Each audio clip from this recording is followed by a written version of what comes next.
Hello, everybody. I am Clarvette. I am the owner of Release Wellness, and welcome to How Do We Get Here?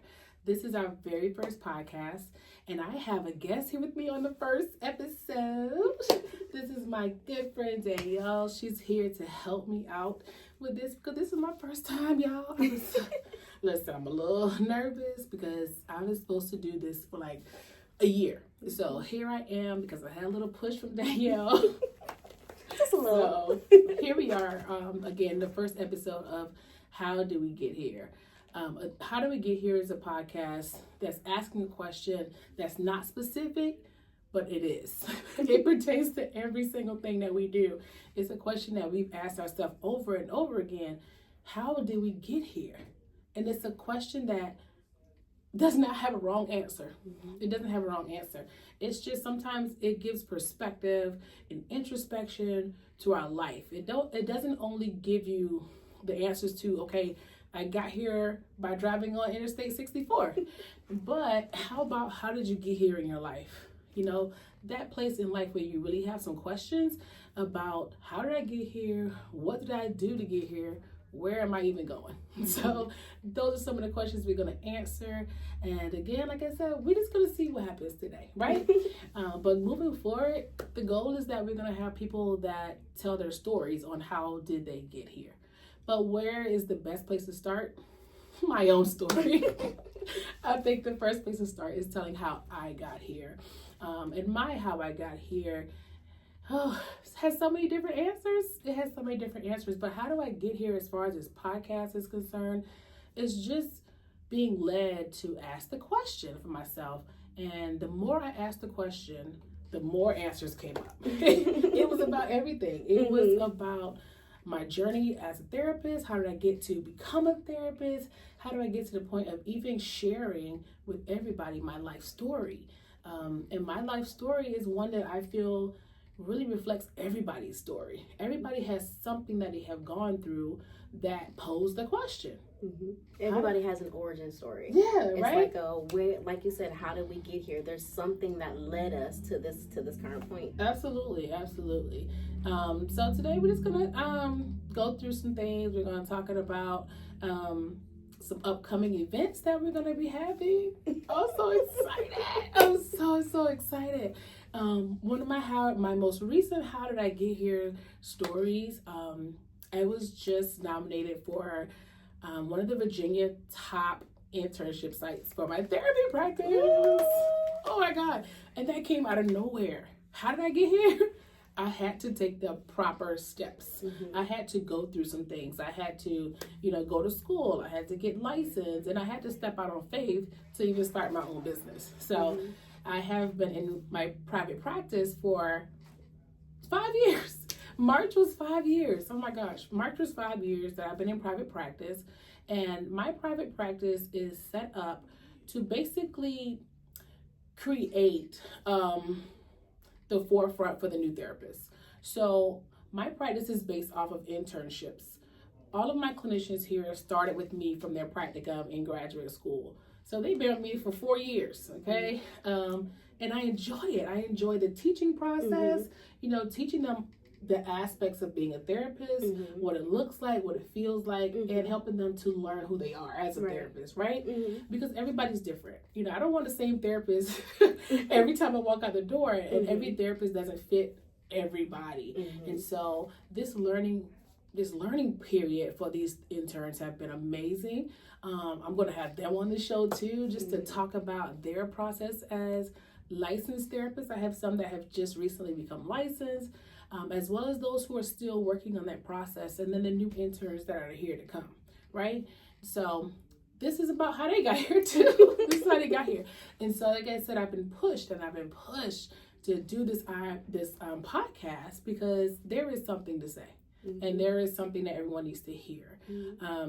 My story is your story. Your story is somebody else's story. And our stories are meant to be told. They're not meant to be kept a secret, and nobody knows about it. And that is one of the parts of how we got here, because there's so much that happened to make us get here, right? Yeah. And how do we get here is also a part of inner child journeys. That is one of the studies that I've really been working on lately, is really digging deep into that inner child and what that means. So inner child is basically tapping into that younger version of yourself that has been going through all of the things and dealing with you on an adult perspective, right? So as a 30-year-old, you're really operating as that 5 or 6-year-old that was hurt as a child. That lens of view. Yeah, you really can't see past that area of hurt. You know, as a 5-year-old, whether it was dad leaving home and not coming back, or, you know, mom and dad not having a good relationship, whether it was some type of trauma that may have happened, all of those things live with you. They live with you until you deal with them. And some people don't realize that the reason why they are the way that they are, and the reason why they do the things that they do, and the decisions that they make, the relationships that they have, are because of what they experienced as a child. Absolutely. I've literally heard people say, "Oh, it's not that deep." It's like, but it is that deep. It is that deep. And it's, I even say it's deeper than that, because there are certain aspects or certain studies that show that, you know, as a mother, when you were growing your child in your womb, when you have a girl child, you're also carrying your grandchildren and your great-grandchildren and your great-great-grandchildren. And when trauma and your life experiences change you on a molecular level, you are now passing that down to your children. And that determines where they go in life, how they think, how they feel. So yes. It really is that deep. And like you said, deeper. You know, even to the point of, you know, a mother, when they're carrying their baby, if they're going through a lot of stress or depression, or, you know, a domestic relationship, like all of those things play a really big factor in this child that you're carrying. This is a seed, you know, and the seed that you are planting, or that has been planted, it grows and develops according to the way that it's nurtured. Right? Exactly. So if you don't water a plant when you put a seed in the ground, it's not going to grow. Exactly. But if you give it some dirty water that's just not, you know, nourishing, it's going to grow. But what is it going to? How is it going to grow? What type of fruit is it going to produce? Right. And I even think back on because, you know, we hear people talk about generational trauma and generational patterns that are passed down, and yes, it's passed down on a molecular level, but when you have seen your parents do something, or you have been shaped or formed to see the world in a specific way, and to see yourself in a specific way, that really affects the way that you know, do things as an adult. And then now you have this lens of view that's skewed. And so the life that you're building is not built on a firm foundation anymore. Now it's built on sand. It is definitely sinking. Sinking sand. Like some quicksand. It's like, dang, I can't get ahead. I just can't think further than that. You know, but it's because of the fruit that's being bared off of the tree that wasn't nurtured properly. One of the studies that I'm really trying to work on as a therapist is, how do we build a different foundation for families? You know, even as a culture, you know, cultures go very, very deep. Okay, they do. They go very deep. It's and a lot of times our culture is stuck in some places where, you know, we don't want to do better than our parents did, or we want to do like slightly better than them. We don't know what that even looks like. Right. We don't even know what better looks like, but it comes from cultivating that family from the ground. You know, the babies, making those changes generation by generation. You know, and that's one of the places that, as Release Wellness, we're growing into those things to start working with postpartum and working with the perinatal, working with the babies, because now this is the place where it needs to start. This is the moment that is pivotal for the change that the parents want to see. And sometimes the parents don't have it to give, because they're also learning. They're also trying to unpack all these things. And then can we also talk about the fear that's associated with the change? The fear of the unknown. And because I've been on this journey for maybe about 5 years, and one thing I wish somebody had told me was like how lonely it can be sometimes when you are trying to be different and do different, and, you know, create something new for your children and your family, and the legacy, essentially really correcting everything. And how sometimes you meet such resistance because the life that you were once building is no longer in alignment with the life that you desire. And so trying to, you know, the way that you continuously elevate, how your mind continues to change, it's almost like people begin to fall off. Things that felt good before no longer feel good. Things that, you know, were in alignment before are no longer in alignment. And that is scary. Because you begin to think, like, is it me? Is there something wrong with me? And it's like no. As you're evolving, things are supposed to change. And change is good. It's scary. If it doesn't change, then that's the problem. Yes, that's the problem. Then yes, it is you. Then we can say yes, it is you. Because the question then becomes, why aren't you changing? Why are you okay with being in the same place, doing the same thing, the same people over and over and over, but expecting a different result? Like, and let's call it what it is. It's mediocrity. That's really what it Pretty is. Much. And I know sometimes that can come off kind of harsh, but I think when we put a name to being complacent and being stagnant and to being okay with where we are, it really is. We are accepting the bare minimum in our lives. We are accepting that I am no longer going any further, and we're almost making that choice. And I know people don't like that word mediocre, but maybe the word mediocre will, you know, kind of give us a mirror of what we need to change in our lives and really give us that get up and go that we need. Or just being able to look in the mirror at all. Period. Sometimes the thing that hurts the worst is your own truth. Like, your truth will punch you in the gut. Over and over again. And you taking the wind out you every time. I knew this was gonna hurt, but not this time. But it's gonna hurt until you learn your lesson. You know, we are constantly tested over and over and over, and it comes to that point where you're tired of hearing your own self-talk. Okay? Like, you know, I'm so tired of talking about this person. Like, I'm so tired of doing this. Why do I keep doing this? Like, what? Where did this start? Where did this originate? Oh, kind of like, how did we get here? How did I get here? That part. Okay? And then you have to do the introspection and be like, okay, so how did I get here? So it was kind of aligned with my choices, but how did I learn to choose this way? How did I think that this was okay? Who showed me that this was okay? Who showed me this was okay? And that is where you go back to the beginning. That's where you go back to the beginning, because now we have to ask ourselves our question of, you know, what did I see? Like, what did I really see? Because a lot of times we are in such denial about our family dynamic. You know, a lot of times, like, oh my God, no, I had a wonderful childhood. My parents did everything. I was spoiled and I got everything I wanted. And then you look back and like, but why am I in this type of relationship? If this is what I've known my entire life, and my parents had a great relationship and everything was well, like, how did I end up in this type of relationship? This doesn't look anything like the relationship I grew up with, right? So we think. So we think. that part. Like, so we think until we have to look at it from a different perspective. It's like, okay, so these are the things that I'm now encountering, you know? So it's like, okay, I'm encountering someone who is not emotionally available, or someone who doesn't even know how to communicate at all. And at the same time, it's not even about them. When we do that introspection, why is that okay for me? Why am I okay with the love that seems distant? Why am I okay with someone that talks down to me?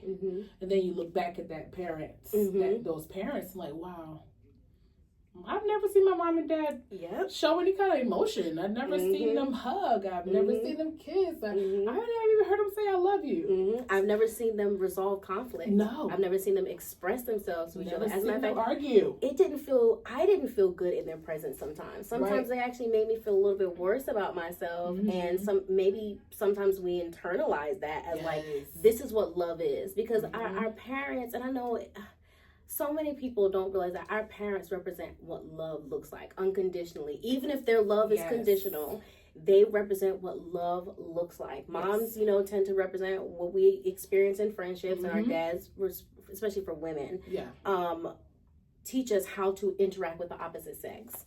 And it's so interesting how the way that our parents treat us really determines how we relate to other people, and the things that we do, the things that we say. And so, I mean, it's so, like we said, it's really that deep. It's really that deep. You gotta keep digging at that tree. Like, you have to keep digging at those roots, because that tree, that big large tree that you see in the backyard, has roots that run so deep. Why? They go centuries. They Because their parents saw their parents doing that, and then their parents saw them doing that, and they grew up in a completely different time period. Completely different time. But the thing is that even our parents are a better version of their parents. Yes. So just imagine what that really looked like. Exactly. So, and the things that they had to give were different. Where now, parents, they kind of spoil the kids. Yeah. They don't have to think too much. They don't have to do anything. And so that parenting style looks very different. Yes. Whereas, our parents had to work differently. They had to, their drive was different. It was a little more hungry because it didn't have the things and the luxuries that they work hard for us to have now. And so now we've become a lazier generation. And don't want to break those generational things because we have it so easy in comparison to them. And so just being able to look back like, wow, do you accept what you received as a child, right? Because but that was my dad. Yeah, I love him so much. He loves me. I remember all the good times we used to have, and it's those good times don't determine what your brain registers as love sometimes. Exactly. Sometimes the good times are always going to be sprinkled in with bad times. But I know our brain is wired to look at the negative things and internalize them. Yes. And these are things that we tend to just be quiet about, that we just experience, and we're just like, oh, okay. I guess, I see that all the time. This is normal. This is normal. This is okay. He's supposed to get punched in the face. I'm supposed to be cursed out. Yeah, he'll be back. He always comes back. And it's like, no, your dad always came back after you left. That part. That's what made it right. But when you look back as an adult into that childhood, a lot of times our adult perspective overshadows the child perspective. Yes. Because when we look back, we can give that rational thought now, because when you're a child, you're working off of your emotions. You don't have a rationale at 5 and 6. You can't rationale that, okay, maybe mom and dad weren't getting along. That's why dad wasn't there. But dad becomes the problem. But you never get mad at mom. Yeah. But mom told him not to come. It's like so many things in there, but we don't see that because as a child we only can feel what we feel, but we have no rationale to understand why we're feeling it. We see what we see, but we can't understand all of the dynamics that's behind that. Right. But then as adults, when we look back at it, you're like, oh, well, because I wouldn't do that, and then this wouldn't do that. But you don't know what you would do. Let's just be because there's some things that I look back on. My mom would say to me that I find myself saying to my daughter, and I'm like, ooh. I'm like, oh my God, I sound just like my mom. Right. And in that moment, it's not me giving my mom it's not about giving our parents what am I trying to say? It's not like completely forgiving them and not holding them accountable. Right. It's about coming to a certain level of understanding and awareness where you're like, oh, this is what they meant by you really won't know until you become an adult or until you become a parent. It's like, oh. And what I think sometimes the disconnect is the relationship the relationship is shaky, and so everything that's said is now taken through a lens of defensiveness. Now you're offending me because you were just cursing me out 3 days ago. Now you want to tell me you love me, but you want to tell me that my friend's not really my friend. I don't believe you because you've shown me that you're my enemy. And again, our parents didn't mean any harm. They were loving us the best way that they knew how to. But I tell my parents sometimes, I feel like I love y'all, but y'all are the reason I'm in therapy. Okay? I'm being completely honest. And I love them. I really do. Yeah. But we have to be honest with ourselves. Yeah. And we have to be honest. And the hard part is, like you were saying, we don't want to be the person that tells our parents that they were horrible parents. Right. It's like, I don't want to go tell my mom or dad, like, you know what? You really suckers. Yes. Like, do you understand what you really did to me? Yes. Like, yeah, it looked good. But, because it was a regular Tuesday to you. It's like, no, I remember on this date at this time I was wearing this and you said this. And I'm like, I don't remember that. Right. And so, it's hard because you don't want to say, my family wasn't that great. Yes. My mom and dad, they wasn't that great. They were great, but they weren't that great. Yes, You know? yes. They did the best that they could, but I needed more. Right. I was not emotionally safe. Mm-hmm. I was not taught that I was important. I was not taught how to communicate. I wasn't taught what it feels like, what it truly feels like to be loved in a healthy way, where you're not talking down to me and then telling me you love me, and then I'm like, now I'm confused because I'm like, okay, so my parents tell me that they love me, but they also talk down to me. So that means that love talks down to me. Absolutely. Listen. That part. Yeah. Or that love becomes distant. Yes. Because, okay, well, I'm going to do all these things for you, but emotionally, I'm not here. So then that becomes where, well, okay, as long as you somewhere in the vicinity of me, I'm going to feel like you love me. Yes. Right?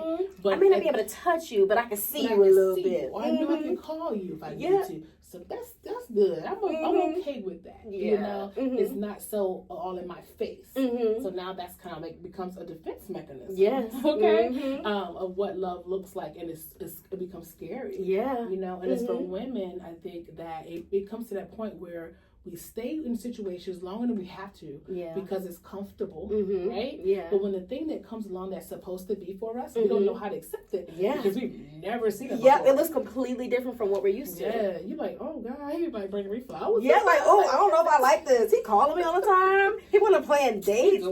He done bought me a dress. What, you trying to tell me what to do? Like, and the whole time he's a whole gentleman. He's a whole gentleman sent to literally show you what love is supposed to look like. Yeah, but that goes into your own healing, right? So if you don't heal yourself, how do you expect to be in a relationship with someone else? You have to be first in a relationship with yourself. You know, learn the things that you love to do. Yes. And learn to love you. Learn to talk to yourself in the way that you are looking for someone to talk to you. Learn to validate your emotions. Validate everything about you. Because if not, it becomes a task for someone else because you want them to be able to do all the things that you're not doing for yourself. And then you're chasing after that person who... Because when you haven't done the healing, you're now chasing after that person who cannot give you that. Yes. And you can't give it to yourself. And now you're mirroring the same thing. Well, that person is mirroring back to you exactly how you treat yourself. And one thing that I think some women struggle with is the undoing, right? Like, what is preventing me from talking well to myself? What is preventing me from choosing relationships that fulfill me? What is preventing me from living a fulfilled life? And it's looking back and saying, why do I talk to myself the way that I talk to myself? Whose voice am I hearing? What does this remind me of? Yes. And it's like I like to call it. It's like this slowing down where things are going in slow motion, and you're all you hear is like your thoughts. You know the movies where it's like this, and then you just hear this internal dialogue. And I remember one time I looked at myself and I was like, "Stop talking to yourself like this!" Like, oh my God, like I was ripping myself to shreds in my head. It was terrible. Yeah. And it again that opens up the floodgates of saying like, okay, I know I need to talk to myself positively. I know I need to do better, but where do I even start? Yeah. Where do I even start? Start with telling yourself stop. Yeah. Stop. In the name of love. In the name of self-love. Stop. Okay. In the name of love. Self-love. Yes. I can't with you. Seriously, I mean, but yeah, like that's the thing is, why can't we tell ourselves that we're enough? Why can't we say that you are loved, that you are a great person, that you're successful, that you're all these things, and we wait for somebody else to tell us. That is not okay. It's okay, and that is not okay, and that is how you end up here. This is how you end up wherever that space is where you're now uncomfortable for change. That's how you ended up there because you haven't started with yourself. You're reaching out to everyone around you for them to fix you, for them to give you everything that you need, and you haven't taken the time to stop and look at yourself. So that is how we get here. Yeah, that is how we get here. These relationships, and relationship is going to be a lot of topics. I'm going to tell you right now. That's the majority of the problems we be having. That's going to be what we're talking about because relationship, and it's not just romantic relationships. It's any type of relationship, Yes. whether it's work relationship, a friendship, those all things, a relationship, a ship, okay? That thing that connects you to someone else. How you relate to someone else. How you relate to someone else. And those things come with boundaries. Do you have any? Yeah. Do you have any boundaries? Calling all boundaries. Yeah. If you don't have some, it's time to start finding out what those things are. What are the things that you're willing to say no to? What are the things you're willing to say yes to? What are your absolute deal breakers? Any friendship, any relationship, you know, again, I can't say that now. Check in. Even how you relate to authority, because like, you know, the way that we relate to a certain position where somebody is in our life is determined by how we experienced it back in the day. I realized I had an issue with authority because, you know, because sometimes people abuse their authority, right? And you grow these defense mechanisms to where anybody who represents that, you're kind of like, nope, you remind me of this trauma, and now I'm going to defend myself. So yeah, this is an amazing space that you created with talking about like how did we get here. And I'm curious to know how you got here and what made you not what made you into the woman that you are, but like what is pushing you forward through this podcasting expansive journey. Oh my God, what didn't happen? What did happen? Everything happened, okay? Everything happened.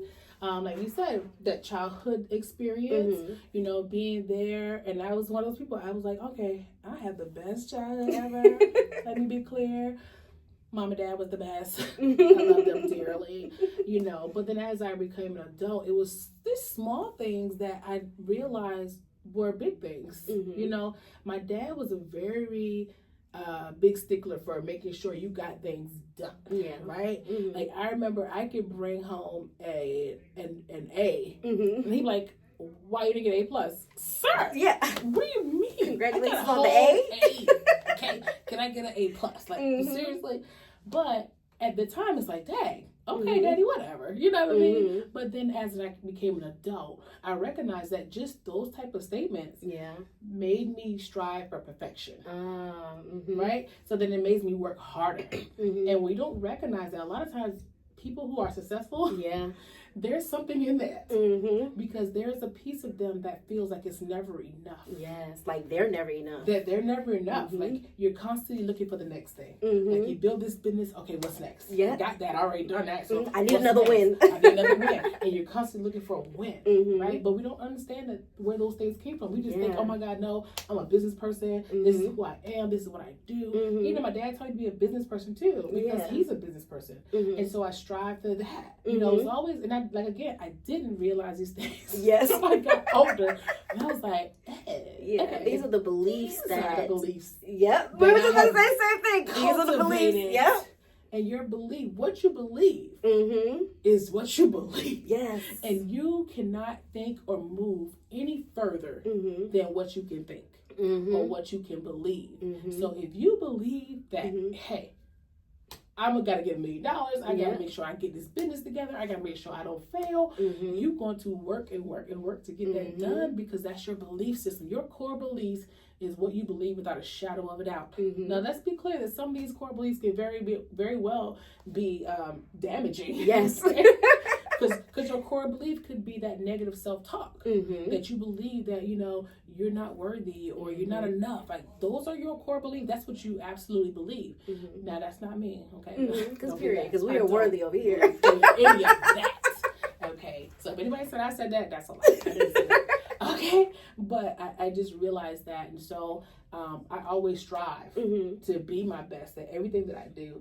Anything I put my hands to, I always pray and always like, God, whatever I put my hands to, it is going to prosper. There is no other way. Even in a failure, I prospered. You know, so I began to realize that, and I started to work towards it, building the business, and that has been like one of my greatest accomplishments.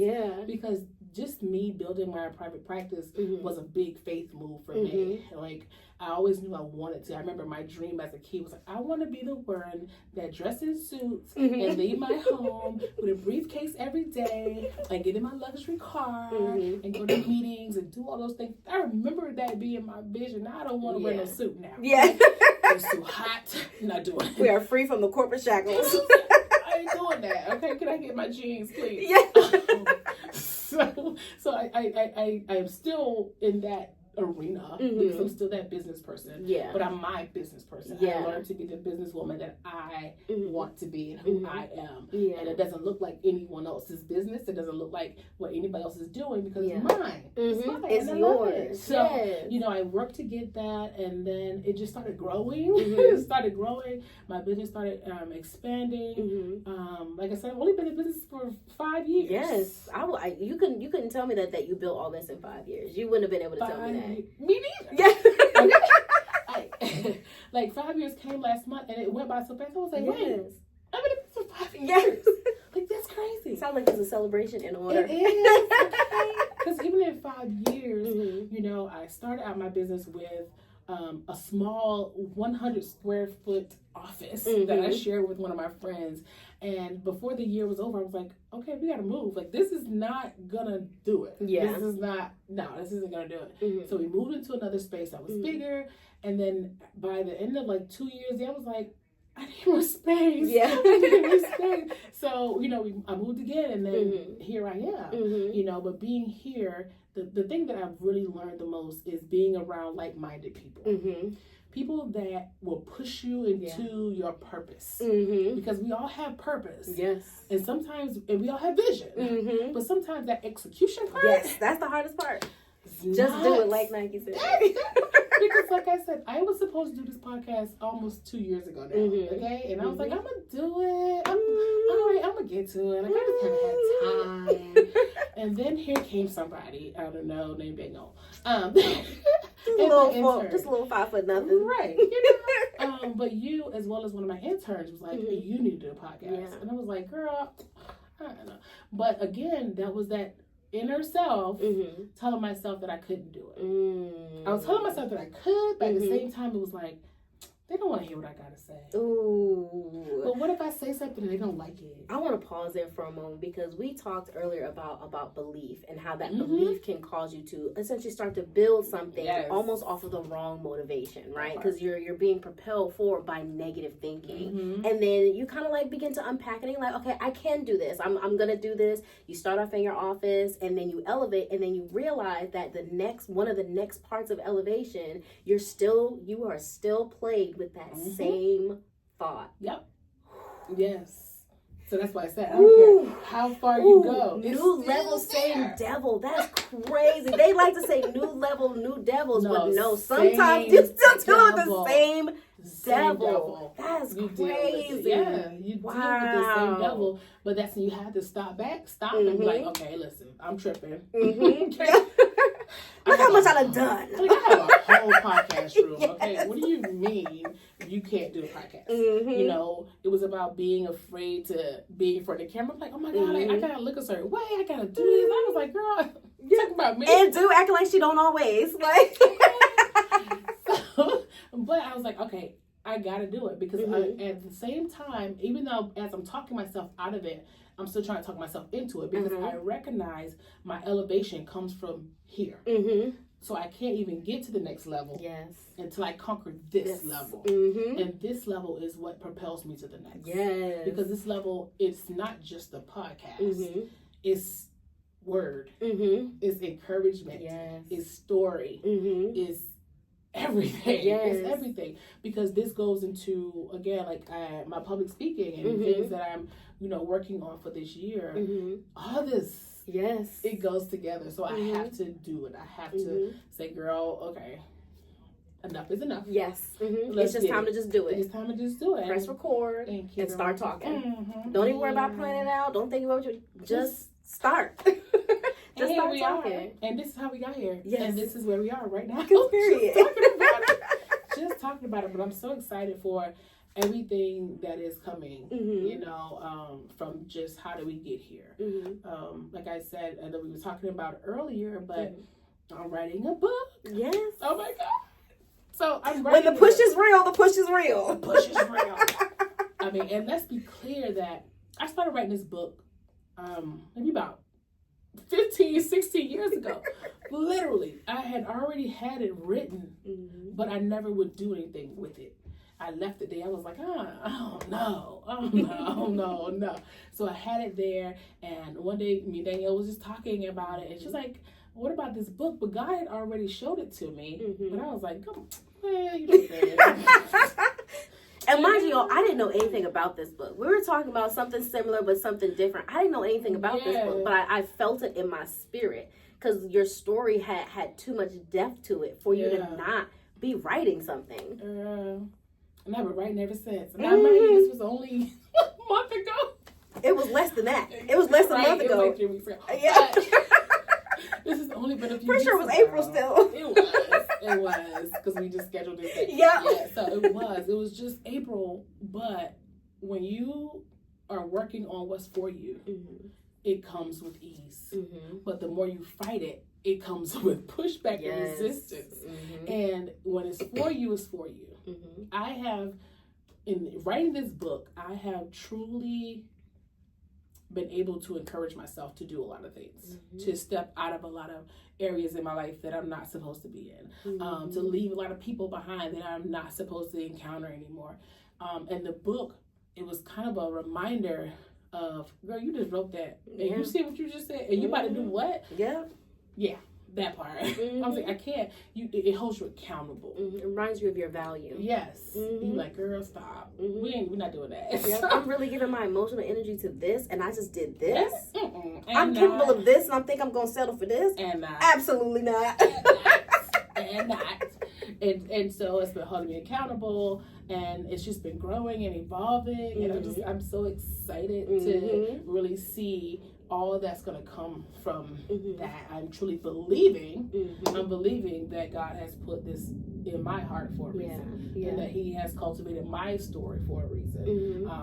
My story, everybody's story, it's the same story. It is. It's just told differently. You know, like I said, this book isn't an autobiography. It's more of a compilation of all the stories that, as a culture, as women, we go through, we deal with or not deal with, and we continue to live our life. The title of the book is The Girl Within. And this is about that inner child that we were talking about. Like, how many times do we stop and actually talk to her or talk to him and be like, listen, what are you going through? Because our inner child is the person that holds all of our traumas, all of our hurts, all of our pains in their little hands. And we go about our lives building a life around them, and we never consider them. We never stop and say, girl, what were you missing? What did you need? What do you need now? What did you need now? And, you know, and being able to reparent yourself. So that inner child work is about being able to tap into that inner child, asking yourself, what do I need? You know, a lot of times we need just a hug. Are you giving yourself a hug? Are you asking for a hug? You know, putting yourself out there, because a lot of times when we need something, we don't even ask for it. And we get mad because nobody gave it to us. Well, they don't know you need it. Exactly. If you never asked for it. Exactly. So that book takes you through a journey. I think it's ups, it's downs, it's fun, it's a lot. It's a little heart-wrenching stuff in there. It's some funny stuff in there. It's a little bit of everything. I think it's a book that's really gonna captivate the attention of those who have experienced. And even those who haven't will recognize that they did. And realize, like, oh wait, that sounds real familiar. I know that. And I love how you touched on how, like, going through the book, because sometimes women have this feeling of like, I have to arrive in order for me to produce this thing. I have to get to a certain place mentally, emotionally, financially, physically. And it's like, no, you will arrive in that place through the journey. And so my question to you is like, how did writing this book, and I know you're still writing it, but how has I could even ask this, how have the last 3 weeks like really opened your mind up to your journey and this next stage of elevation that you're in? Oh my gosh, it has opened my mind up to the point of exhaustion. Like, I had to like sit it down, like, I am not looking at this book for a while, because it kept coming. Like, stories after stories and ideas and thoughts, and I was like, oh my God. And the thing that really kept me going was that I found myself talking about my book, but not talking about my book in my sessions with my clients. So it was as if my book was coming to life with my clients that I'm seeing. Because again, I see myself in every client that comes in my office is sit down. You're gonna be, as a therapist, you're gonna be confronted by yourself all the time. Yes. Okay? All the time. And you have to be able to sit there like, wow. You know? So just being able to see the need as I'm doing it and reducing it, like, oh, she could, and that one, like it works. Like I can see the inner workings of this book being a blessing to so many people. And I think that is what is even pushing me harder to continue to write it and to continue to evolve this whole journey of just not just the book, but the book, the podcast, the workbooks, the workshops, the everything. Okay, like I feel and I know that all of that is coming. Yes, it is from this, and I am excited. What y'all don't know is that we met about something completely different. Yeah, we did. And I can't say it was all connected, and we know that God is a very intentional God, and that nothing is a coincidence, right? And we were talking about something that she wanted to create, and just randomly, I guess it was towards the end of our session, I was like, have you thought about writing a book? And she was like, I kind of have a book. And I started writing it. I was like, sounds like you might need to get back to writing that book. And like you said before, like God is so intentional. I love God in these moments, because when he brings people together and you're on a certain part of your journey, even though you all may not be at the same level and dealing with the same things or even doing necessarily the same things, it's that person that then almost like holds your hand and like, come on, it's time to come up, it's time to come. And we don't know what we're doing. Okay, I and like I told you before, I have met with so many women who have all these great ideas, and they feel it like at a soul level, but they just don't have the capacity to do it. I mean, they leave with all these different things, a plan, and then they just never execute it. They never execute. And I just want to say, on your very first episode, I'm so doggone proud of you. Okay, I'm so proud of you. Because like I said, there are so many women who have all these ideas, these things that they want to do, and it's scary because they've never seen anybody else do it. If they have seen other people do it, it doesn't look the same, or they're worried about what other people may think, what that step out on faith looks like. Right. And it really just starts with a yes. I'm going to do it. That part. I'm going to do it. Sure. Why not? What's the worst that can happen? It doesn't work out? Well, whatever. And I started that day. I started that day, and I have not been able to put it down. I think for that day and the next 3 days, that's all I did. I was like, okay, let me get my clients out of the way. Let me get this done. Let me go ahead and get this done. Let me get back to my book. Let me get back to it. Oh my God, this is getting good. Like, your motivation it's almost like your motivation has changed. Yes. Because it's like now it's almost like you're chasing healing now at this point. Not just healing, everybody external to you, but it's like you're healing yourself and your inner child, because now your inner child that laid dormant for years now has a voice. She has a voice. That's so powerful. And just thinking about talking to her as I'm writing this. Yes. I'm getting goosebumps. I love this stuff so much. With you. But yes, talking to her. But it's writing the book. It's like talking to her through writing the book, asking her questions, and you feel it. Like the book gives you a feeling. It's not just words. It's a whole conversation. It is a whole vibe. Like I've read this book myself like 6 times already. Okay, and I'm like, oh my God, and the tone of it has changed from one thing to the next thing. It's like, no, I don't want it like that anymore. I want it to sound like this, and it's just evolved. And it's evolved so much too. It's like you and I sitting here having this conversation. And you like, girl. Girl, what? And that's what people gonna do when they read the book. Like, girl, what? I know. Listen, I know the feeling, girl. That part. That's why I gave you room to write in it afterwards. Because you're gonna have something to say. You have a lot to say. And the book is not just words on the page. It's actually a journey. It really takes you through the journey of healing.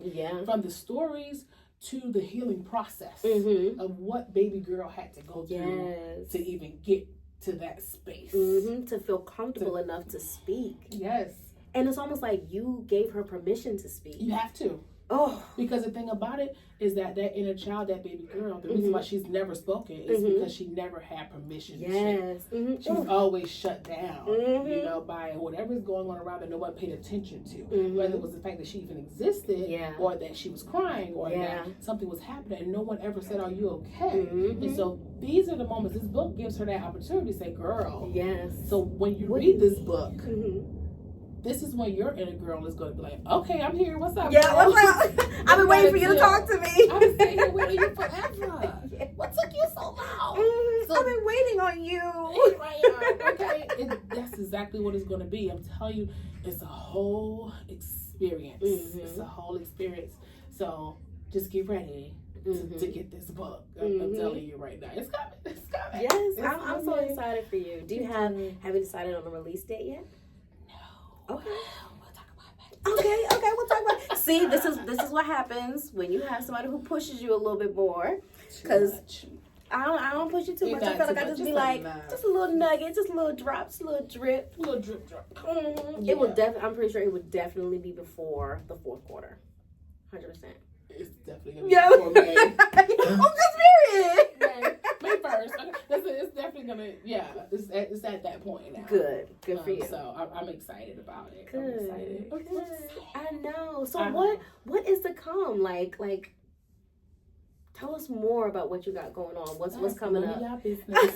What I have going on next, okay? I'm just saying. But for real, no. There's a lot to happen. But some of it just to be a little secret, you know, until it happens, you know. But what should they be on the lookout for? You should be on the lookout for the book, for sure. As well as the workbook that goes with it. Look for both of those. Get both of them together. Period. You need both. You're gonna need it. I'm just telling you. Get a little bottle of wine. Go with it. Get your music together, because you're about to sit down and do a whole lot of. Okay. So, but yeah, the book. And definitely being able to book me for speaking engagements, workshops. I'm going to be doing workshops, as well as, you know, we're creating a program for mothers, you know, new mothers. Yeah. You know, that postpartum part is so something else. serious. Yeah. It's so Postpartum serious. almost took me out. Okay, but that's something we don't talk about. Yeah. That's something we don't talk about as a culture. Yeah. Or just women, period. Nobody wants to share their struggle. It's like, I'm the only one in this by myself. Yes. And you're not. There's so many people out here doing the same thing. You know, so definitely look for that, and look for more of this. Yes.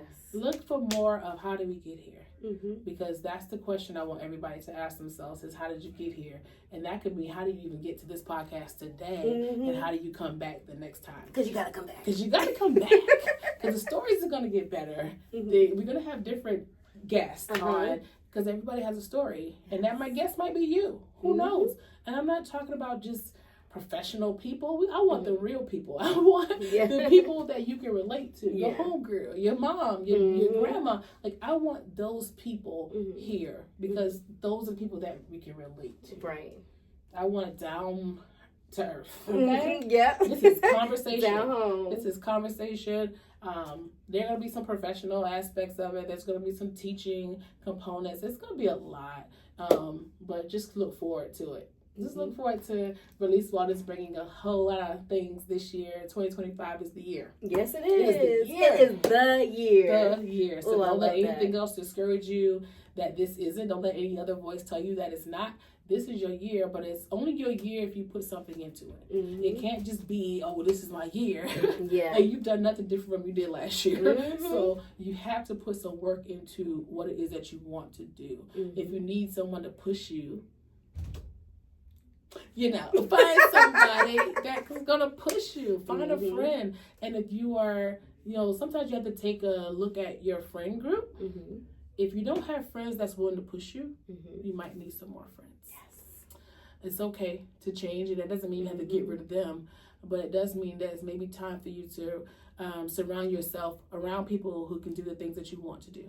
Because how else are you going to get there if you don't have some kind of guidance? Exactly. You know? We all need somebody. You need somebody. Everybody needs somebody. Yes. You gotta change. Sometimes you just have to change up your group of people.